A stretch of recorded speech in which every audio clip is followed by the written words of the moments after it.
The Gourmet. Edgar Felton was the most feared food critic in the city, known for the elegance of his prose and the savagery of his temperament. He was merciless in his culinary judgments, and those judgments were final. One caustic, mocking review from him could ruin a career or close a restaurant's doors forever. His very presence in any dining room inspired genuine terror. Felton took a perverse pride in the power of his words. He demanded perfection and was quick to punish mediocrity. Even in his personal life, none was spared his vitriol. His sharp tongue and biting observations had driven away everyone closest to him. His few remaining friends had also gradually drifted out of his life, stung far too often by his cruel, sarcastic comments.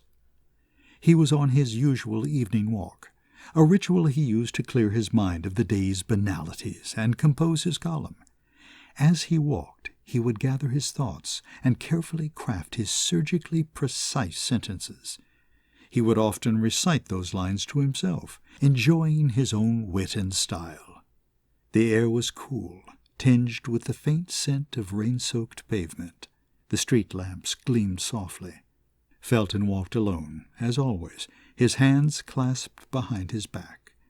He was preoccupied with the inadequacies of his latest victim, a chef whose pathetic attempt at fusion cuisine had earned Felton's withering contempt.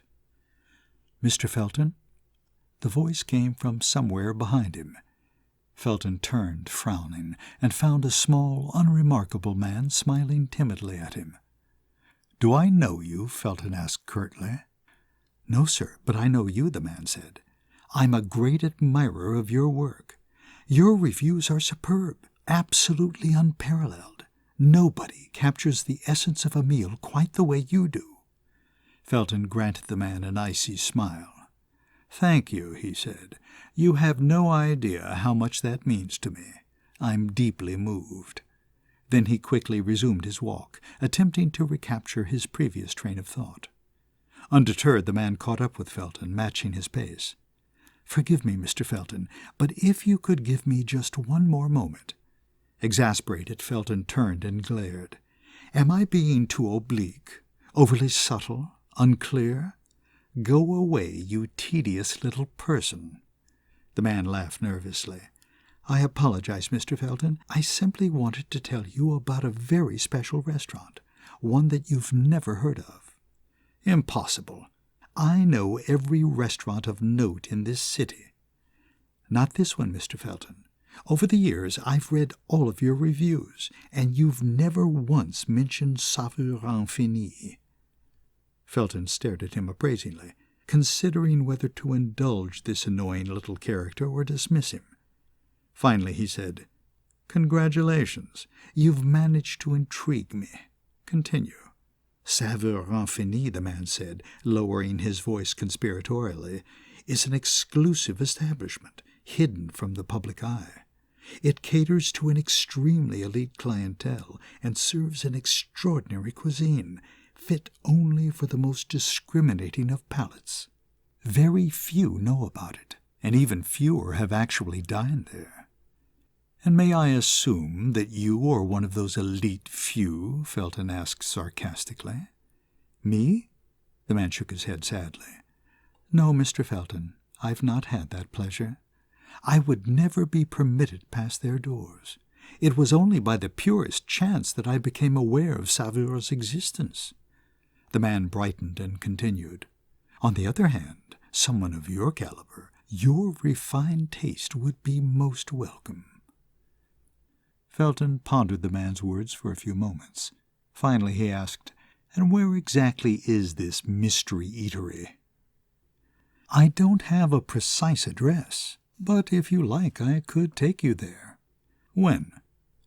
"Why not now, Mr. Felton?" The man smiled, and this time his smile contained a clear challenge. Felton hesitated only briefly, then returned the smile. "Why not indeed?" he replied. "Lead on." The man nodded, and without another word turned and headed down the street. Felton followed in silence. They walked for a very long time, and gradually the city's familiar rhythms faded away, replaced by an unsettling stillness. At this point, Felton's well-known landmarks were far behind him. The streets grew narrower, the air heavier with the mingled scents of mildew and decay. It was fully night now and very cold, and they were passing through a clearly dangerous neighborhood. Felton noticed a group of rough-looking men huddled around a trash bonfire. The men stared at Felton and called out to him as he walked by. Alarmed, Felton quickened his pace, becoming increasingly fearful for his safety. Worse still, his guide walked very quickly and elusively as he led Felton through the dark labyrinth of unknown streets. Felton panicked as he occasionally lost sight of him and struggled to keep up. He sensed there was something wrong, something unreal about this situation, but couldn't quite grasp what it was. "Are we nearly there?" Felton finally asked.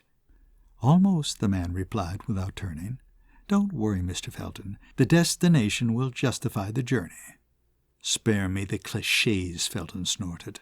"If this turns out to be some elaborate prank, you'll regret wasting my time." "I assure you, Mr. Felton, this is no prank. A remarkable experience awaits you." Finally they turned one last corner, and Felton stopped short. Before him loomed a massive old stone building, its dark facade weathered and unwelcoming. It looked abandoned. Its narrow windows stared out over the deserted street. A faint light glimmered at the entrance. "This is it?" Felton asked, his voice dripping with contempt. "This is the glorious destination?" "Don't be misled by its appearance," the man said. "The restaurant is on the top floor." He stepped aside and gestured toward the door. "Bon appétit, Mr. Felton." And before Felton could press him for more information, he vanished into the shadows. Felton took a moment to compose himself, and then entered the building. Inside, the ground floor was silent and empty. There was no elevator, only a grand staircase that spiraled upward, its heavy banister worn and splintered. Felton wearily mounted the creaking stairs, berating himself for having undertaken such a foolish and probably fruitless quest. Each succeeding floor was similarly deserted, and Felton's discouragement grew. But as he continued to climb, the air became warmer, carrying with it the tantalizing scent of roasting meats and fresh herbs. And by the time he reached the top floor, that intoxicating aroma of spices and smoke was even more pronounced. At the end of the hallway was a pair of intricately carved double doors. Felton opened them and stepped into a dining room unlike any he had ever encountered. It was enormous, the high ceiling lost in shadow. Golden candelabras bathed the surroundings in a soft, flickering light, casting long, wavering reflections on the polished marble floor. Tables draped in white linen were scattered throughout, each adorned with crystal glasses and fine china. The maitre d' immediately approached him, his smile warm and inviting. He bowed slightly. "Good evening, Mr. Felton. Welcome to Saveur-Infini. It is an honor. We've been expecting you." "Expecting me?" Felton repeated, bewildered.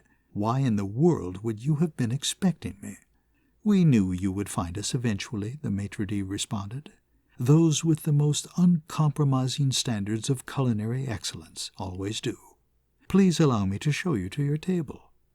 He followed the maitre d' to a reserved table near the center of the room. Felton's name was on the place card, written in a graceful, elaborate script. The maitre d' pulled out the chair with a practiced flourish, and Felton sat down. He immediately noticed that there were no groups of people, only solitary diners sitting at small tables.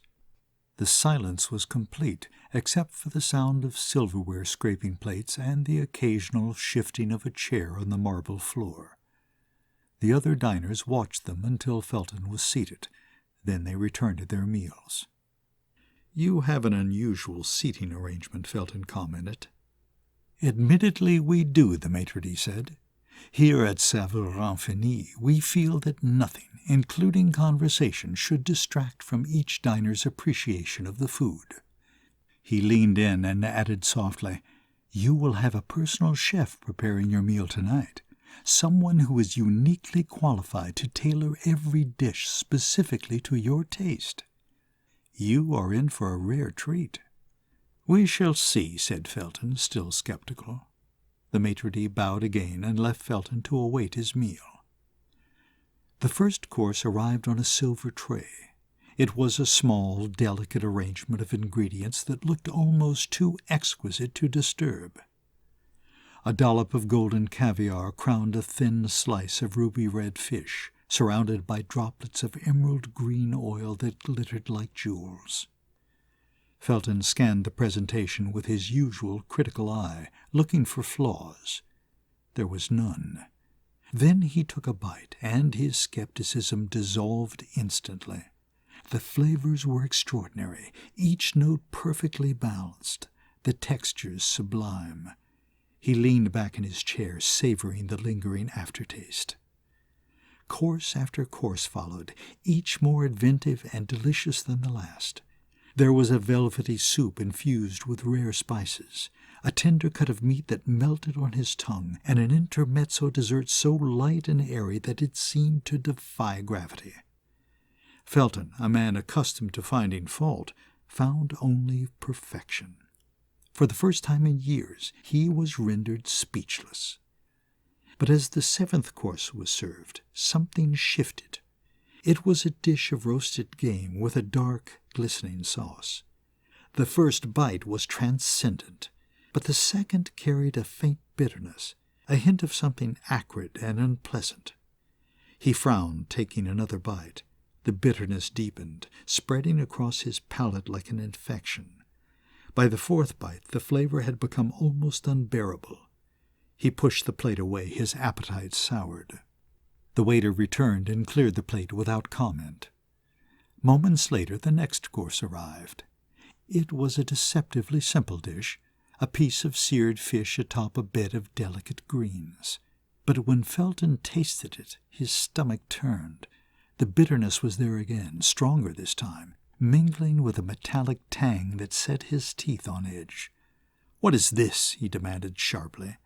The waiter said nothing and quickly retreated, leaving Felton seething. The next course was even worse, a stew thick and pungent, its putrid aroma alone enough to make him recoil. He forced himself to taste it, but the flavor was utterly vile. He spat the mouthful back into his napkin and threw it onto the plate. "Enough!" he shouted, slamming his fist on the table. "Maitre d'!" The maitre d' quickly appeared. "Is there a problem, Mr. Felton?" he asked calmly. "A problem? That word is laughably inadequate to describe this obscenity," he snapped, gesturing at his plate. "Bring the chef." "Of course, Mr. Felton," the maitre d' said with a courteous bow. "I'll fetch him immediately." By the time the maitre d' returned with the chef, Felton had settled into a cold, venomous rage. "Here is your chef, Mr. Felton," the maitre d' said, as requested. At first Felton said nothing, simply quietly observed the man. When he finally did speak, his voice was disarmingly gentle. "I'm attempting to unravel a mystery, chef. A paradox, actually. Perhaps you can assist me. You see, your first dishes were truly inspired, superlative. One might even say a triumph. But somewhere in the course of this strange evening, your creations plummeted from the divine to the grotesque." He leaned forward, his tone hardening. "So I must ask, what happened, chef? What tragedy befell you? Did some villain sabotage your spice rack?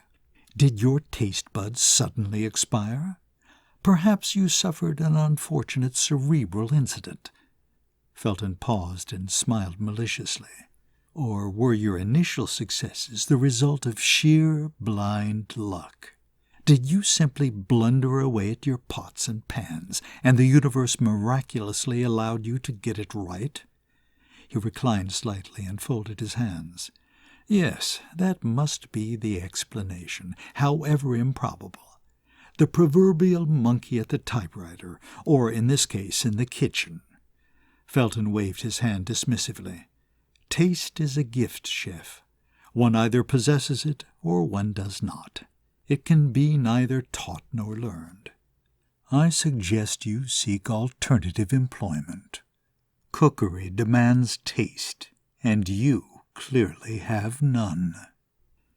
During this attack, the chef had remained strangely impassive, standing motionless and staring at Felton with empty eyes. Puzzled, Felton looked closer and was shocked. He knew this man. He had eviscerated him in a review that had gone viral for its sheer brutality. It had been one of his best pieces of writing, and one of his cruelest. Shortly afterwards, the chef had taken his own life.